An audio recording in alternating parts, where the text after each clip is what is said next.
Viral di media sosial, seorang siswi SD Negeri Gandasuli, Kecamatan Cirenghas, Sukabumi, Jawa Barat dikabarkan gagal menyelesaikan Olimpiade Sains Nasional atau OSN setelah listrik padam saat ujian berlangsung pada Senin.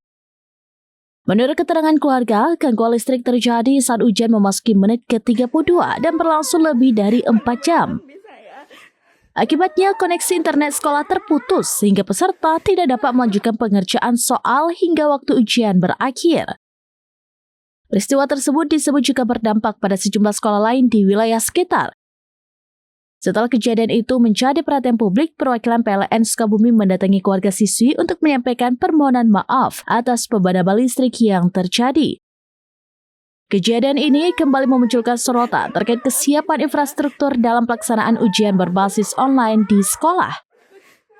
Narasi kejadian ini dibagikan oleh akun Instagram @nana.0814. Mudah-mudahan bisa ya.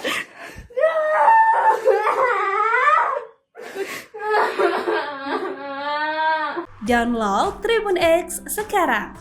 Menghadirkan lokal menjadi Indonesia.